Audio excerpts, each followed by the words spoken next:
and welcome to Noclip, the podcast about people who play and make video games. I'm your host, Danny Dwyer, and today I'm joined by somebody who kind of has a finger in both of the pies we generally talk about, people who play games and also people who make games. And we're going to talk to him about a lot of different areas of his work and also, I guess, the ways in which he enjoys playing games as well. He is the COO of Ablegamers. He is a fellow Trending Gamer nominee survivor. I am delighted to be joined by Mr. Steven Spohn. How you doing, my friend? I'm doing well. Can we just talk about pies for the next 50 minutes? I wanted to bring up the pie because I was trying to think about how you fit into the world of video games, and in a way your work at Ablegamers it's involved in both sides of the equation. You help individuals who have trouble accessing video games to get controllers and the means by which to play the games they want to do, but you're also talking to game like studios and like hardware manufacturers about the ways in which they can sort of make it so you don't have to do the other thing. Yeah, the truth is, when I did the Game Awards video, one of the things that they captured me saying was that I don't know how I got where I am and I don't know what I'm doing. And it was the absolute most truthful thing I said during the whole piece. It was, I don't know exactly what you would call my job. My job is literally whatever Ablegamers needs, and sometimes that's talking to hardware, sometimes that's talking to developers, sometimes that's talking to fundraisers, sometimes that's talking to people with disabilities who need tech support. So I have really become just the jack of all every video game trade at the moment. I've got a lot of questions about your work at Ablegamers, and we've got some from the patrons too. We've actually been I feel like we've been working on the Ablegamers documentary in some respect, either us having conversations or filming stuff like we did last summer. It feels like it's been going on forever, and it's something that we eventually will get done. But today I kind of want to talk a bit more about Steven, about sort of how you came to be in the position you're in, because like you said, it's in a way I can't imagine anyone else doing your job, but also I couldn't imagine anyone doing your job until you did it. So let's go all the way back. Like what was when did you start like playing games, or when did you start getting interested in games?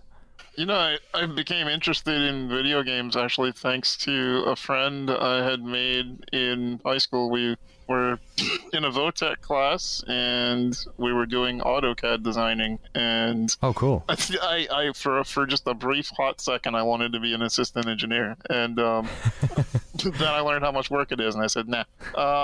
Did you say what was the name of the class? It sounded like Vault Tech class. It was a VOTech. Yeah, VOTech. Yeah, VOTech. Yeah, vocational technical school. Oh, so VOTech, okay, yeah, okay. VOTech is like the American, we're not going to real school, we're going to fancy, you're going to learn actual useful life skills classes. Awesome. Yeah, like that's where your mechanics go and all the people who are going to do computers. And what they do is, at least in my school, you sort of did your math and your science in the morning, and then they shipped you on a bus during lunch to go to the other school. It's kind of cool. Wow. Yeah. We had something similar in Ireland. It was called Leaving Cert Applied, and it was where like all my friends who were tradesmen went, like electricians and plumbers, and then they all ended up moving to Australia anyway because the economy crashed and nobody was building houses. So you were in that class and you were learning AutoCAD. So was that the first piece of software you'd ever encountered? It was the first time that I had really worked on computers for more than a few minutes. Of course, everybody had Oregon Trail on their, their math lab or whatever. But, I grew up poor, so we didn't own a computer. And that was really the only time I got to have hands-on computer for multiple hours at a time. And one of my friends there worked at a computer shop, and he was telling me how he just like got all these parts for computers secondhand because people would turn them in for repairs and then they wouldn't want them, so he would just end up fixing them and taking them home. And I was like, that's amazing. So he sort of talked me into getting into video gaming, and he told me about this fabulous game where you could go online and you could have like a life and you could do amazing things like walk around the town of Britain, and you could fight dragons and you could own a house. And I was like, this is amazing. And so he sort of talked me into this persistent world. He was a guild master in his own right. And that's how I got sucked into Ultima Online, and from there I just sort of became super interested in the alternative reality that video games present. Was there an element of the escapism that appealed to you? I mean, escapism is something that we all sort of enjoy, but perhaps somebody in your position, maybe, was there an added element of escapism for you? For me, it was the timing of where it hit me in life. It was, I had gone into my senior year of high school, and I had discovered Friends. And it sounds corny, cheesy. It's something that I'm probably going to get up on a stage and give a TED Talk about one day. But it's interesting how our school system kind of segregates people with disabilities away from the main population if you let them. They'll put you in a special classroom, and they will put you in a special room to eat lunch, and they really keep you almost walled off from everyone else. And I was super lucky that I had a friend who talked me into doing that, and I made friends. Long story short, I sort of got a huge case of senioritis, and I just didn't want to do the school thing anymore. I wanted to go have a social life, because holy crap, having friends is awesome. And I just wanted to go experience that and have fun with it, and it was fantastic. The only problem was that I was just at the age where we were transitioning from middle teens to late teens, so it was a couple of years of doing hell, but also doing like video games in your friend's garage to, hey, let's go to the club and pick up girls. And it's like, well, the club has a stair to get into it, so I can't do that. Oh, damn. So, I started kind of being walled off by life, just the happenstance of things not being wheelchair accessible. And, here's my other friend going, hey, here's a world where your wheelchair doesn't effing matter. I don't know if we can say swears on this show. So say whatever you want, man. All right, cool. So they were like, who the fuck cares if you're in a wheelchair? Go play this world where everybody's equal. And I was like, oh, this is my first experience where everything's a level playing field, and it was amazing. So, was it escaping, or was it choosing to forge a different path in life? I don't think I'll ever really know the answer to that, but consequently, through the butterfly effect, deciding to do that and take that friend's advice led me to where I am right now. You're an incredibly social person. I feel like everyone in the industry has met you and had a conversation with you. I've noticed that you're very good at advocating for people's time, which is something that, a lot of people, even who like having friends and like being social, they sort of don't put themselves out there to they don't want to be a bother or something like that. But I've always found you to be incredibly inviting and sort of proactive in your friendships, which I think is a really important trait, especially the older you get. Video games in that way, I suppose, have sort of provided you with a lot then in terms of your both your social life and your professional life. Is it fair to say that most of that sort of revolves around the world of games? I think it is now. I mean, you hit the nail on the head. When you're in your 30s, going out and making new friendships is exceedingly difficult. And, we could literally talk for the rest of the podcast about the difficulties of living the disabled life and having to fit into the norms of society. But, as far as, the video games industry has been to me, it's been a very welcoming and inviting place. And, I am a super honest guy. You follow me on Twitter. We've been friends for a couple of years now. To my own detriment, I am way too honest sometimes. And I'm sure that there are people in the industry who love me, and there are people who probably wish I would just stop talking so much. And that's, I feel like if you don't have some people that think you talk too much, then you're probably not making change. And, that's what I'm trying to do. I have terminal illnesses. I have a disability. For those of you who don't know me, I am aware that there is that shot clock ticking, and I don't talk about it a lot, but I'm aware it's there, probably more than your average person. And I'm trying to use all the time I've got to do something with it. It's an interesting dichotomy you bring up there, in that, in many ways, you're who could say a bad thing about Steven and Ablegamers? You know what I mean? At least who could say it out loud? But you are kind of creating problems for companies, yeah. Right?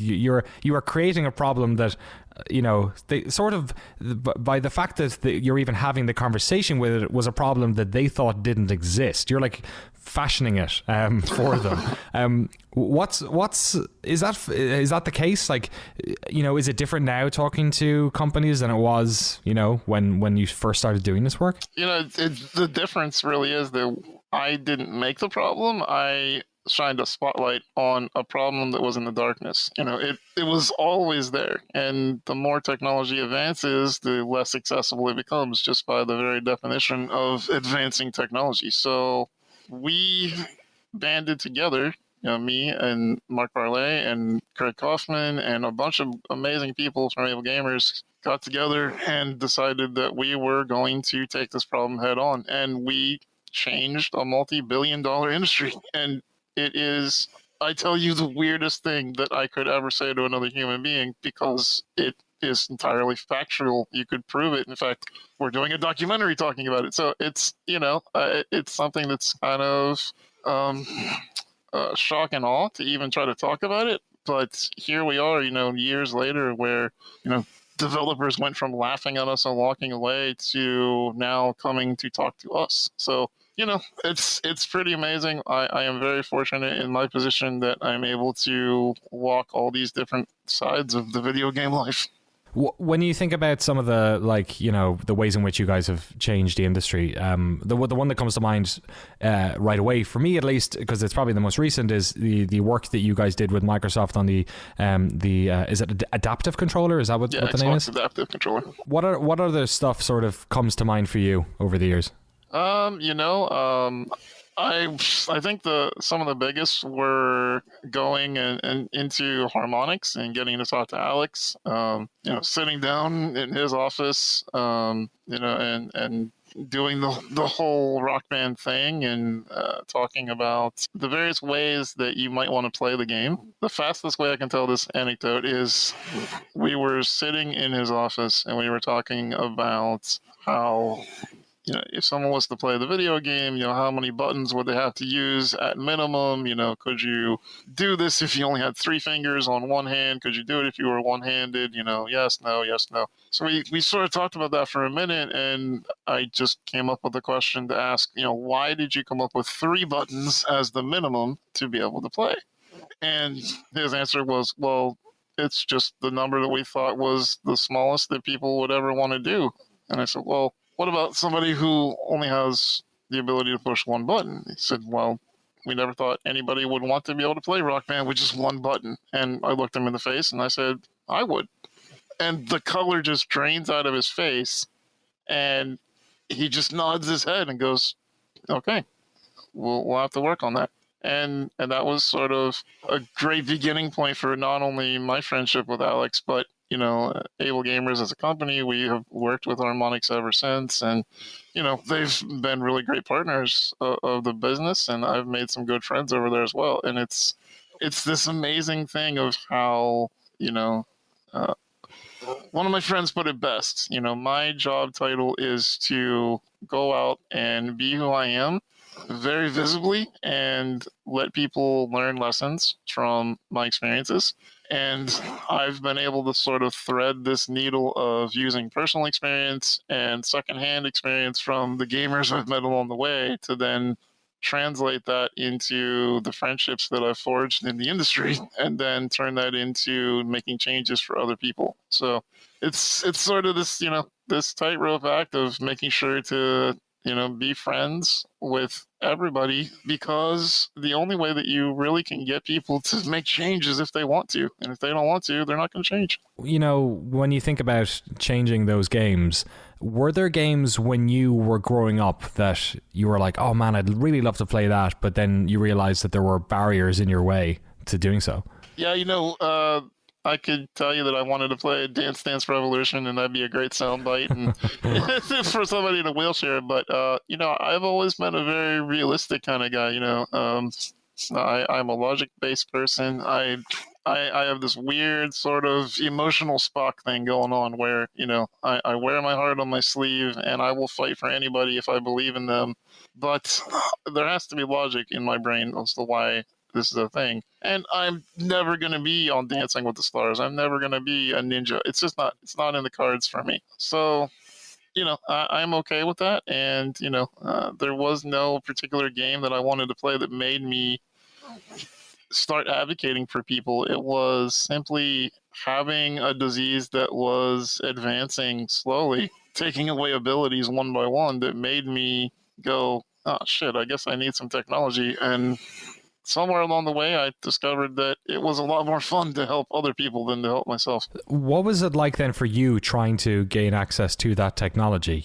Presumably you were doing that before Ablegamers existed. So was it the case where your conditions were getting worse and you were effectively like looking for solutions as the issues presented themselves? So it's interesting when you're doing a technology upgrade as someone with a disability, because it's often a mismatch of just MacGyvering your way through technology. So, to eat potato chips, I used to use hot dog tongs because I couldn't lift up my biceps, but I could rotate my wrists. So I would just pick up one chip at a time with a hot dog tong. And the same thing with video games. I used a little tiny dental hygiene tool that has a little crook on the end of it, has a little rubber tip, and I would use that to push WASD when I couldn't reach it and operate the mouse with the other hand.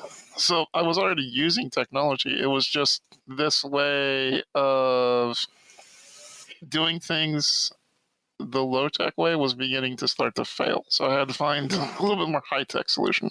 And how did you do that? Were there did you fashion stuff yourself? Were there people out there making custom rigs for people? Well, I started doing it by finding ways to play video games with only the mouse, and just getting rid of the keyboard entirely.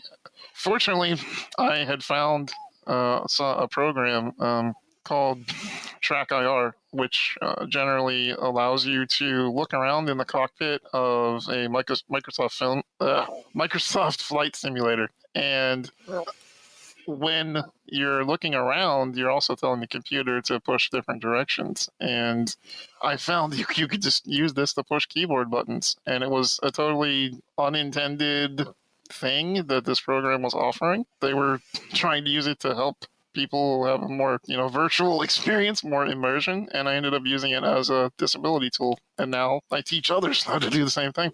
That's incredible. So you sort of hacked it in a way to be a quick key binding stuff. So how many buttons could you set up on a TrackIR? How many directional ways are there to use it? So the best way to think about it is to think about a dartboard. Okay. If you think about each position, each little block being a different key, then the laser pointer that is attached to the brim of one of my hats allows the laser pointer to move around based on where I'm looking. Right. So I can move it to whatever block. The only downside of that technology, of course, is if you're thinking about, moving a straight line, if you're going to get to block number 3, you got to run through block number 1 through 2. Right. And so it sort of becomes this interesting way of lining up the buttons so that they don't do the wrong thing at the wrong time. It sounds like key binding is something that is one of the most powerful ways of allowing people to use controllers in neat and interesting ways. You say using a mouse only, I imagine setting up run to be right click or something like that would sort of maybe fix one sort of problem. We talk about the hardware issue, I guess, but also one of the biggest issues in games that has sort of been slowly fixed over the past, I feel 5-10 years, well maybe closer to 5, is the ability to rebind controls, which was certainly has never been something that was standard, but sort of is a lot more common now. Is that a big issue with accessibility as well? Remapping has gotten a lot better. Now remapping is almost as standard as closed captioning is for TV shows and movies. And that's a lot thanks to the groundwork that people have done demanding it to be a thing. It's, not just a disability thing. Everybody loves for you to be able to remap things so that they're more comfortable, so that your hand isn't stretched out in weird ways that the developers didn't quite think somebody would try to do. So, it's good for everybody. It's good design, and it allows us to be comfortable playing video games. So what other big games were you a fan of? Or what other games were you a big fan of, rather, back in those days, back in the Ultima Online days? Eventually, those doors closed and nobody could go back into that fantasy world. So what other games are your favorites when you look back? Back then, Diablo was huge. I loved that game. Star Wars Galaxies actually was the bait that Mark used to get me into Ablegamers. How do you do that? Well, okay, so I loved Star Wars Galaxies so much. Star Wars Galaxies was and maybe is my favorite game of all time, and they had just changed it to the NGE, and NGE made it more into an action simulator game, which took away a lot of the accessibility. So, oh, really? In SWG, the original vanilla version, you had macros, you had slash commands, you had buttons on the screen that you could click. You could do macro ability to do more than one action at a time. It was a very, very friendly game for people with disabilities, and they didn't even realize they were designing it that way. They were just trying to make it friendly for everybody, right? So it just happened to be accessible, and I happened to latch onto it as the most amazing thing since pizza. And it was, it was great. And they changed it, and then right after that, they were going to change it again to the combat upgrade, and they were going to make it into this, I don't even know what kind of Barbie Ken Dreamhouse thing they were trying to do with this game, but it was just destroying it from the inside out. And then, they closed it. So I literally told Mark that I would come work for Ablegamers, volunteer my time, and at the time I was just being a writer, trying to help the cause. And I would do it, but only if he would give me the email for Smedley so I could tell him off. And did you? I did, yeah, absolutely. Oh my God. Yep. I wonder if he still has that email. Did he respond? No. I was nobody then, so...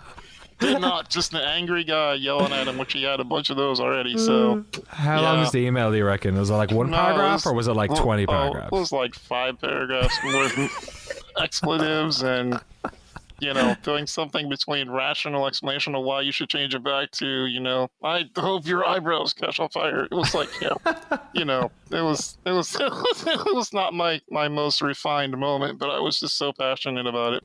Yeah, shoot your shot. Fair enough. So what are you playing? What have you been playing at the moment? I remember we were playing a bunch of PUBG. I remember last year, and then you went off and joined the Fortnite gang. You said you could never be a ninja, but there you are every day playing Fortnite. Are you still playing it? I don't play Fortnite as much as I used to. It's still a fun game for me, but I've actually began to fall away from first-person shooters a little bit. I've been doing the Rocket League thing. I've been really into Kingdom 2 Crowns recently. Just sort of playing that 8-bit life. Yeah, it's the third installment of this franchise where you're just a little dude that's got, or a queen, that's got a kingdom to take care of, and there's little greedy things that are trying to take all your money and beat up your people to get it. So there's no fighting involved, and I don't know. I'm one of those gamers that I used to run like a violent game like a Diablo, and then I would run like The Sims Online. I would like just bounce back and forth like to satisfy like both sides of my brain. So I guess right now I'm just like, I don't want to shoot people. I just want to like watch little monsters be murdered, Okay, so that by that rationale, Rocket League is the violent game. Yeah. Well, have you ever seen me play Rocket League? It depends on how many times I get scored on how violent. Yeah, dude, I swear to God, I have never been as angry and like stressed out as when I play Rocket League online. It's like a stress test. They should replace that at the doctor's office. I swear to God, I had to start playing on PS4 because then I couldn't type like shit at people, and then I just started doing it on that as well, bringing up the little PlayStation keyboard. You can never even like in between goals where you've hardly any time to say trash talk anyone, and you just figure out ways of doing it. What a save! Yeah. Oh yeah, totally, and all that sarcastic stuff for sure. Yeah, That's ridiculous. Yep. Did you do like a top 10 list or anything for 2018? Did you do any of that? I think I'm one of the 3 video game industry people that didn't do a top 10 list. You need to get Alex Navarro over at Giant Bomb to email you as well next year. Apparently, yeah. Next year, I need to get on the list. Exactly. I was like, every one of my friends has a list. What the hell? Damn it. So what was the stuff last year that really caught your eye then? Were you playing a lot of those games? Well, playing Rocket League, I guess, since 2017, I guess. Yeah, it was a good year for video games, man. The one I wish that I could have played the most was Spider-Man, though. Man, that looked like an amazing game. couldn't personally play it, so it was actually one of the only games that I have sat on Twitch and watched friends play from the beginning to the end. It was so good. I loved it so much. Is that because it's a console game and it's the accessibility issue, or? Yeah, it was the way that the accessibility was set up was just a little bit rough for trying to aim and change your weapons. You know, anything that has a weapon wheel just adds another layer of complication for, you know, people who have a limited number of buttons that they can push. So, you know, even you know, using a quad stick on a console, the weapon wheel is just difficult. So, you know, how does the quad stick interface with the PlayStation? Because obviously Microsoft now has a controller that's like officially doing it. Do you have to like hack it to get it to work? Yeah, it's just an adapter. Oh, really? Just like off the shelf? You just get it off Amazon or something? Or well, not eBay? off the shelf, but there are adapters out there that let you use PlayStation and Xbox things, vice versa, depending on which console you need to use them on. So we can put a quad stick on either one. It doesn't really work on a Switch, unfortunately, looking at you, Nintendo. But yeah, PlayStation and Xbox, it works just fine. Is it the type of thing that they know about and they're cool with, or they know about and they just kind of go, oh, whatever? Like, what is it Nintendo are doing that stops, you know, people being able to make adapters for that? You know, I'm not really sure what all I could say legally. I can tell you that it still works on Xbox and PlayStation, and it doesn't work on Nintendo. Fair enough. Sorry, you were saying, what other games are you playing? You know, the God of War series was, of course, super amazing. You know, and I had a lot of strange, like, indie tastes as well. Like, Tricky Towers was a really good game, I found.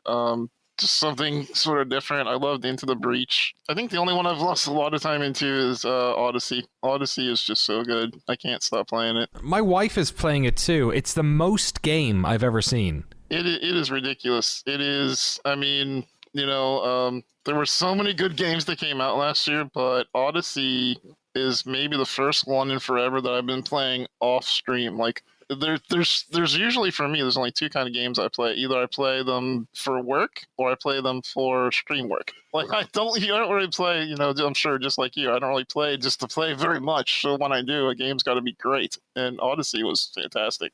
Did you play the Origins, the one that came out the year before? I didn't. You know, Odyssey was actually my first venture into Assassin's Creed world. Oh, cool. It's crazy how people are. I feel like there's like two groups of people. There's the people who played so much Origins that they just can't play Odyssey because it's just like so too much too quickly. And then there's people who didn't play Origins who are loving Odyssey because it's like a lot of the same sort of systems and stuff that worked there, but in a much like bigger map with so much stuff. It's ridiculous how much stuff is in that game. I feel like how much of the map have you uncovered? My wife's been playing for like months, and it's like a third of the map has been opened up. You know, I probably have got a little over half of it at this point, and it just seems like the game just keeps going. And I gotta say, like, I'm into it though. It's one of those games where I'm finding I don't mind how much time is being sunk into it. Normally, by like hour 50, I'm like, all right, come on, we gotta wrap this up. But this one, I'm like, you know, I could probably play this off and on for the next year. I'd be all right with that. What is it about it? Is it like the setting or the combat, or is it the like ticking off the things on the list? There's a lot of like, do these things, and you do the things, and then they give you stuff for it, and you're like, yeah, give me more things to do. Is it more that? Things. I think it's a combination of the story and the never-ending tasks. I love the bounty hunting system. Oh my goodness, I love how you just like randomly get hunted, and then you get to kill them, and then more people hunt you. It's just awesome. That's rad. What are you playing at the moment? So you're playing that at the moment still, are you? Yeah, I mean, whenever I get spare time, that's where I'm sinking my time right now. And that was after I beat Far Cry. I don't know if you got a chance to sink your teeth into that, but man, that was a mind trip. Yeah, that was another one. My wife is basically just on like the Ubisoft open world ticket at the moment, so that was another one I watched her play a lot in the evenings. Had you played previous Far Cry games? Was that your first foray into that one as well? That was another first as well. Yeah, I was seemed to be my year to break into story games, I guess, now that I'm looking back at it, and I liked it, but man. this is going to turn into spoiler cast if I'm not careful, but man, the ending in that game, at the end of the day, I am a writer who just happens to be doing other things right now. And so I love a good story. So if it has something that can just, grab my attention and make me want to find out what happens at the end, then I'm in. You're one of the first people we're talking to in 2019. I mean, you're one of the first people we're talking to on this podcast. This is the 5th episode. So I feel like I haven't been able to like stop and take stock of what's coming out this year. Is there anything, like, I have a list in front of me here, but is there anything off the top of your head that you're looking forward to? Because I feel like 2018 was actually ended up being a fantastic year. And I worry that we end up going into a sort of a slower one when that happens. But is there anything off the top of your head that's popping out that you're looking forward to in 2019? I don't know how it can't be a slower year than last year. Last year was just boom, boom, boom. I would say right off the top the same thing everyone's going to say is Anthem. I mean, if Anthem is bad, then I'm going to riot. I'm going to grab a pitchfork and I'm going to the studio and I'm going to stand there and I'll be like, you guys fix it. I'm going to do it in a very non-threatening way. I'm just going to stand there. It's going to be a safety pitchfork. There's going to be little plastic things on top of it. Orange tip. Get orange tips on it. I'm going to have like a peaceful vest on me and just be like, I just want you to fix the game. When you say you're a fan of stories, does that mean, are you a fan of like Dragon Age and Mass Effect, the other BioWare games? Oh, yeah. Oh, my goodness. Dragon Age Origins is... okay, so Dragon Age Origins, I love it so much. So... anybody who really is a fan of mine may have picked up my one and only book that I have out there. And if you look hard enough at the book, you'll see that one of the main characters is actually nearly directly pulled out of the Origins video game. Oh god, careful! You'll have this fucking EA, man. I did not steal their IP, but that was like my main inspiration. It was so good. That's awesome. It was like this is the character and the everything just was so great to me that I was like, I have to create my own version of this and put it in somewhere, and I ended up doing that. That's rad. What's the name of the book? Where can you get it? It's a horrible book. You don't want to go find it, but it's Hey man, I'm a 33-year-old video game fan. I don't read books. I just buy them and put them on my shelf. That's fair. Yeah, no. So the book is called The Finder. You can get it on Amazon still. I've got it under my pen name, Steven Rome. It honestly, there's I hired an editor, but the editor really kind of let me down. So there's grammatical errors and there's an audiobook component to it, and I really tried pretty hard. And it's sold actually pretty well. So I've actually got a screenshot. Back in the day, you could put your Amazon book up to be downloaded for 72 hours for free, and I put it up to be downloaded for free, and it was downloaded as much as Game of Thrones was bought. Oh wow! So I've got a picture of my book right beside George R.R. Martin's Game of Thrones. So. That's rad. Yeah, I see it here, right here on Amazon. Go pick it up, everyone. $13.95 paperback. Amazon Prime. You can have it. You can have it by the time, your next bowel movement comes. That's the way Amazon works. There you go. It's pretty good. Yeah, if you need bad reading material, then it's so sad too, because it's one of those things. Like it was a good story in my head, and then. It's like you can tell there's a certain point in there that I just wanted the book to be done. So I was just like, you know what, I'm just done with it. And it goes from a very slow-paced book to, all right, it's done. Steven, I feel like people go their entire lives trying to write their book. So do not kill yourself over or kick yourself over the fact that your first novel wasn't exactly what you needed to be. That's incredible. Are you writing another one? Are you looking to write another one? Are you too busy with Ablegamers stuff? I am super busy, but this is actually Ablegamers' 15th year. So, oh, wow. As I was saying to you, privately, when I agreed to come talk to you, not only because we're good friends and I wanted to help you launch this thing, and if 3 of my fans will come listen, then that'd be great. But it's one of those things where I'd like to get into the writing and doing some of my own flights of fancy that I've been putting on the back burner for so long, because I'm I feel like, after 15 years, I've put in a little bit of blood and sweat into the cause, and now maybe I can do a couple other things I want to do before the shot clock quite runs out. Well, I think there'll be a lot of people who would be interested in experiencing whatever you put out there into the universe. So let me tell you about this place called Patreon.com, and it lets people do their dreams and get funded by the people who want Really? to experience those dreams. So I've never heard of that, Danny. Do you have one of those? Stephen, can I ask you some questions from people who pay us money? Nope, I'm out of here. Bye, everybody. Thank you to Steven for being here. If you want to get your questions in, go to patreon.com/Noclip. If you're on the $5 tier, you also get this podcast early. You don't get it exclusively. We had some people be like, hey, I can't get the podcast. And I'm like, no, you literally can't. Everything we do is available, except the behind the scenes stuff. But if you're on the $5 tier, you get this beautiful podcast early, as well as a bunch of other stuff. And we put the word out for some questions. We got a bunch of them. I'm going to ask about 2 or 3 of them here. This one's from Matthew Glenn. He said, what accessibility feature should indies and small teams prioritize when hoping to be more accessible? Any come to mind?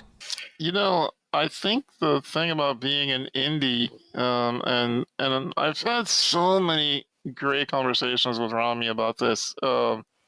Indies have such a luxury of being flexible. Being an indie developer is super hard, right? Like, it is backbreaking work in a mental way. It is, blood, sweat, part of your soul going into this game, and then here I am telling you have to do even more. So, to indie devs out there, keep in mind, everybody on the accessibility side understands that you didn't need one more thing to worry about. But if you add things like remappable keys, you add things like sliders for all of your settings, or allowing people to edit the INI files instead of keeping them hidden or encoded, allow people to move the game as much as they can without breaking your game or altering it, then let them play it their way, and you'll have more sales and you'll have happier customers. It's interesting how some games tackle problems. Like, let's take, for example, one of my favorite indie games of 2018 called Raft. Raft was a cool little indie game where you basically were on a raft, spoiler, and you had to fish junk out of the ocean and build a bigger, better raft that had air conditioning somehow. I don't know. It was a fun game, but the settings in it were bare and minimal. And when I reached out to say, hey, I can't play your game because the mouse sensitivity is very low, you capped it like barely above what you need for, to move the mouse across the screen if you've got an entire mouse pad. Not to mention, you don't have things like the ability to remap and stuff like that. And, within 2 days, they turned around, they added the ability to map the mouse, they added the ability to uncap the mouse sensitivity. These are all things that don't take developers a lot of time, but if you don't do them, they can lock people out of your games. And, I happen to be one of the people that gets caught up in those times where you're alienated. So I always recommend, do as much as you can with little effort, and things like adding settings and adding remapping often are relatively easy. Nothing is quote unquote easy in development, but if you do it early in development cycle, it's doable without too much cost. Raymond Harris asks the question, have you tried Microsoft's new accessibility controller? If so, what do you like and dislike about it? I mean, you guys were involved in the like whole like R&D aspect of that. Is that correct? I was privileged to be one of the people that Microsoft pulled into it first. Me and my coworker Craig, we were the ones that were asked to come, sign some NDAs and check this out on a low key, here's a tablet with a drawing on it because our lawyers won't even allow you to look at the real prototype. So here's what it looks like, kind of thing. And then from there, we brought in Ablegamers, and we became, an entire organization that helped not just, one or two of us, but everybody had a hand in making this thing better. So, it was great to get to be a part of that, and it's honestly going to go down in my brain as one of the highlights of my career, right? I had a very small part in personally bringing about a controller that is now available in freaking Walmart. well, technically the Microsoft Store, whatever. Walmart, Microsoft Store, same difference. I'm definitely not going to get an angry message from Microsoft PR tomorrow. It's fine. Don't worry about it. Matthew Rogers asked a question. Do you find that people with disabilities often write off video games as a hobby and don't realize that there are organizations like Ablegamers out there? I do. I think one of the things that my job has been fighting against the stigma of being a gamer, let alone having a disability. So in a lot of ways, 15 years ago when I got into this game and when Ablegamers first started, we were not only fighting for people with disabilities, which back in the early 2000s and early 90s was not as welcomed as it is now, and neither is being a gamer. Both of those had negative connotations on them. If you're a gamer, you're lazy. If you're disabled, you're lazy. We had to fight all these stereotypes. And yeah, I think that there are so many companies out there who don't even understand what we do, what I do in my daily operations, and what my company does, and what's even was represented by gamers with disabilities being a part of the world. I don't know that everybody's quite yet aware. I think we're making it so. I think, people like Danny are helping us push the narrative into the mainstream, that it's not some little niche bunch of people that just want to play a couple of games, that gamers with disabilities are everywhere. People like Half Coordinated, who are out there on the stage of Games Done Quick, are out there pushing, me being on an award show is pushing, I think we're all doing our parts.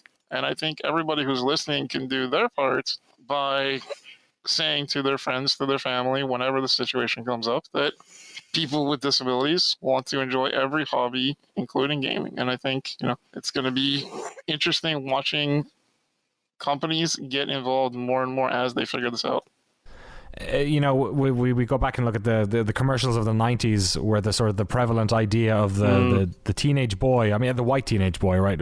Right. That's what a able-bodied white teenage boy was, the able-bodied white teenage boy. Yeah. Let's keep going. Eventually we'll find that gamer, the one that gave birth to us all. Do you find that accessibility and people with disabilities have like a place at the table now in a way that they didn't 5 or 10 years ago, or it is for people like you who are kind of like visible, but for most people it's not? Here's the thing.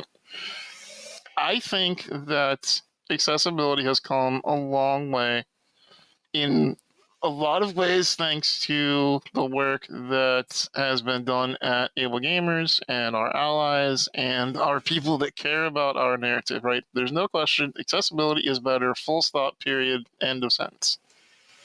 However, to continue the conversation, if you are not somebody that has a high profile, you do not have as good of a chance of things being made accessible quickly.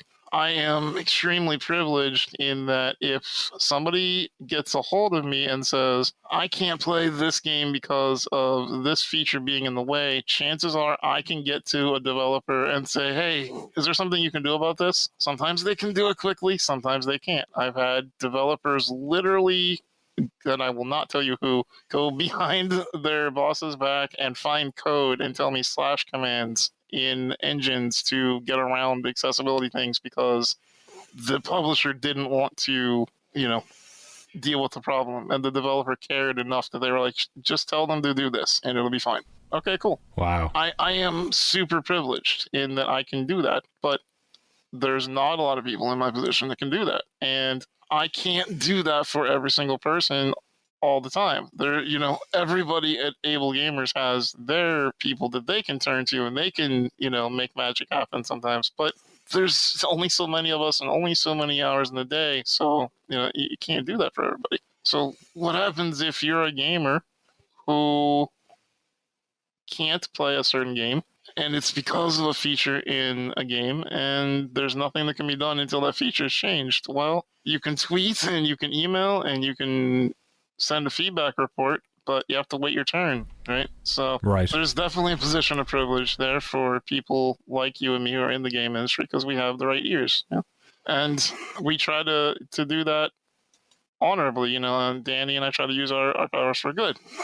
At least I do. Danny, I don't know. No, honestly, like, please don't say us both in the same sentence, because you give me credit that I do not deserve. The work that you've done is literally changing people's lives. You know, maybe I'm making people smile a little bit, but you know, you're doing some work that is really affecting people in incredibly important ways. I think we all have a different part to play, though. I think that, you know, everybody who's listening has their part to play, and, you know, this magnification of positivity that I have sort of turned my quote-unquote brand into, if you will, it is 100% honesty and compassion. It is, you know, I think we're all playing a part.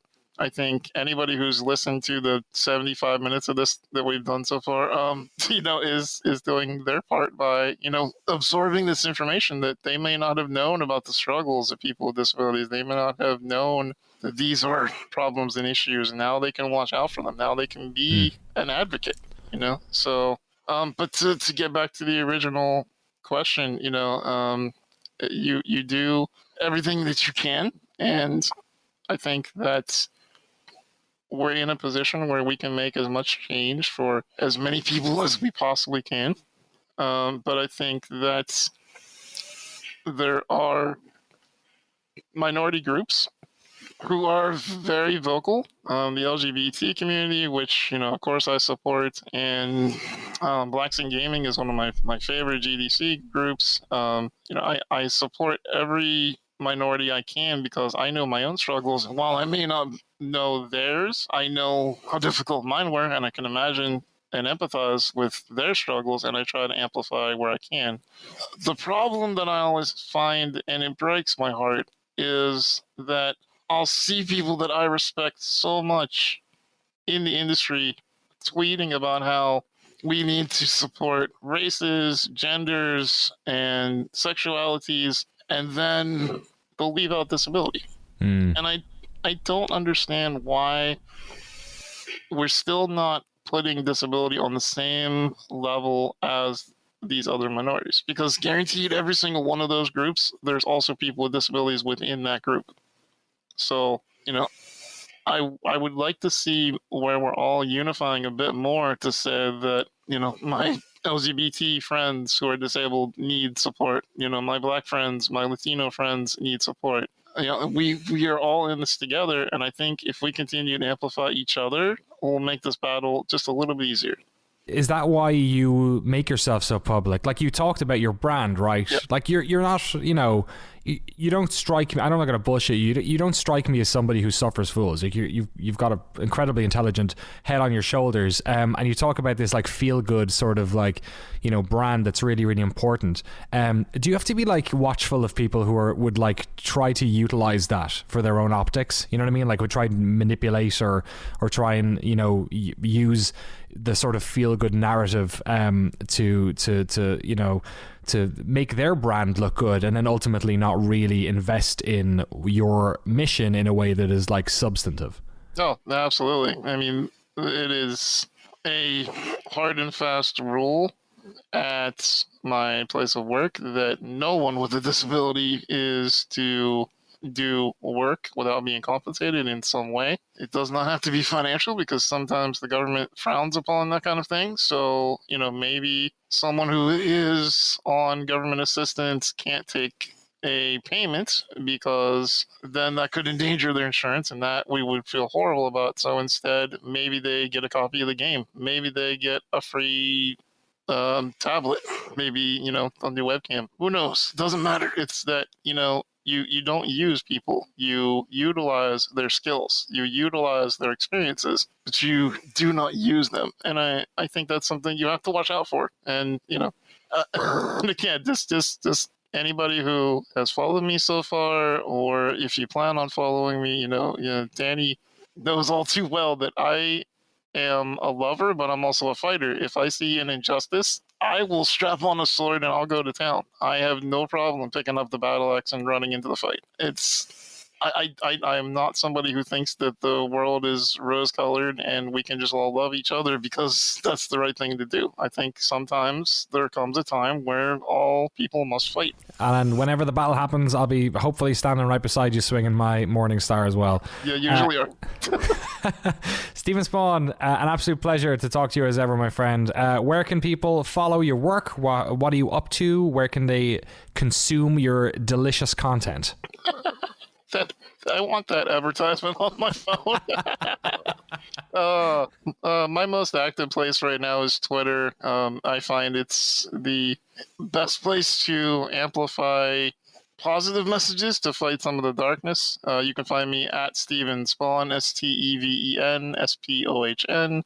And you can find me on Twitch at the acronym that's my name, Steve, I-N in Spawn, S-P-A-W-N, like the comic book character. And I stream on Twitch 5 days a week, just trying to showcase that people with disabilities are out there and we're not innocent snowflowers that don't do anything but sit around and watch TV. We're out there playing games, we make dick jokes, and we are funny and inappropriate and, just human beings like everyone else. And I think that I'd encourage anyone who has a disability, who happens to be listening to the amazing Danny O'Dwyer, that you too should go out there and live your life as visibly as you can, because that's the only way that we're going to change the world. Steven, thank you so much for your time. I really appreciate it. We'd love to have you back on if you're up for it again in the future. I'd be more than happy, Danny. Thanks for having me. No problem. Thank you as well for listening, everyone out there. We don't know who's up next week, but if you follow at Noclip Video on the Twitters, we'll get an update over there. I'm at Danny O'Dwyer on Twitter. If you have any feedback or any ideas for guests, you can also hit up our subreddit r/Noclip. Or if you're a patron, there's always a patron post that you can jump into, or hit us up on the DMs. The podcast is available on iTunes, Spotify, Stitcher, Google Play, the whole shebang. Anywhere podcasts are sold, stick Noclip in there and hopefully we'll pop up. We also have a new YouTube channel as well. If you type Noclip Podcast into YouTube, we'll get that short URL soon enough, but until then, if you hit that up, you'll be able to watch. It's just like a static image pretty much with some gameplay in the background, but it's up there on YouTube. We also have full transcriptions as well. We don't talk about it very often. We do closed captions on all of our videos, but we actually also provide full transcriptions of the docs if you go to our Libsyn page. So that's like noclippodcast.libsyn.com. There's a link in all the descriptions no matter how you're listening to this, and you can go check that out as well. Patrons get the show early, $5 if they're on the $5 tier. Thank you to them for making this ad free and making it possible in the first place. Patreon.com/Noclip if you're interested in that. I hope wherever you are this finds you well. I hope you're enjoying some video games, and we look forward to talking to you again on the next edition of the Noclip Podcast next week. See you then.